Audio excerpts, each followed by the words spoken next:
আসসালামু আলাইকুম রহমতুল্লাহ। সম্মানিত দর্শক ভাই ও বোনেরা, আশা করছি সকলে ভালো আছেন। আজ ৪-৫ দিন যাবৎ নিয়ত করছি যে গাছ থেকে পেয়ারাগুলো পাড়ব। প্রতিদিন নিয়ত করি, কিন্তু একদিনও কাজ হয় না। কারণ প্রচণ্ড বৃষ্টি। বৃষ্টি হওয়ার কারণে পেয়ারা গাছের নিচে প্রচুর কাদা জমে আছে। আর এই কাদাগুলির কারণে পেয়ারাগুলো পাড়া সম্ভব হচ্ছে না। আবার দেখছি ৩-৪টা পেয়ারা দূর থেকে দেখা যাচ্ছে যে পচে গিয়েছে।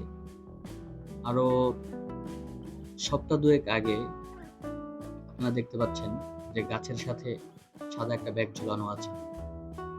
উপরেও কিছু ব্যাগ দিয়েছিলাম। তো একেকটা ব্যাগে একেকটা পেয়ারা দিয়েছি।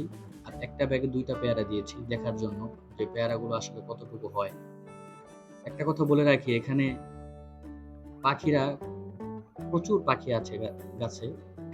তো গাছে পাখি আসার দরুন দেখা যায় যে পাখিরা পেয়ারাগুলো খেয়ে ফেলে।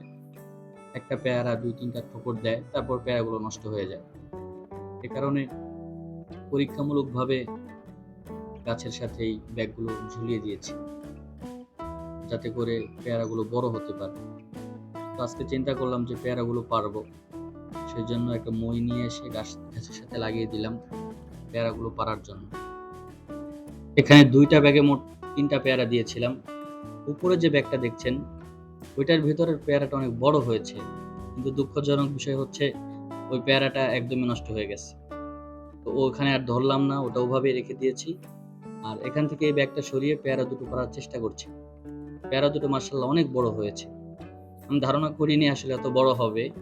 এটাই আমার দেখা এই গাছের সবচেয়ে বড় পেয়ারা।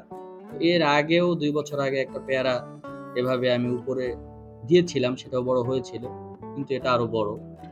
তো পেয়ারাগুলো কেটে দেখব যে কেমন হয়েছে ভিতরে, মিষ্টি কেমন হয়েছে। তো উপর থেকে ভালোই লাগছে মাশাআল্লাহ, সুন্দর হয়েছে। গাছে আরো পেয়ারা আছে।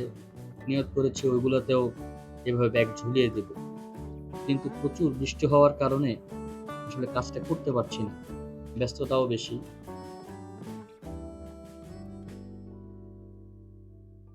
সম্মানিত দর্শক ভাইয়েরা, আপনারা দেখতে পাচ্ছেন যে পেয়ারাগুলো কেমন হয়েছে।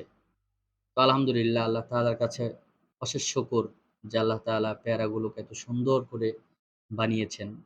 খেতেও আলহামদুলিল্লাহ অনেক সুস্বাদু হয়েছে। আপনারা এতক্ষণ যারা ভিডিওটি দেখলেন, সবাইকে জানাই আমার পক্ষ থেকে আন্তরিক মোবারক ও ভালোবাসা।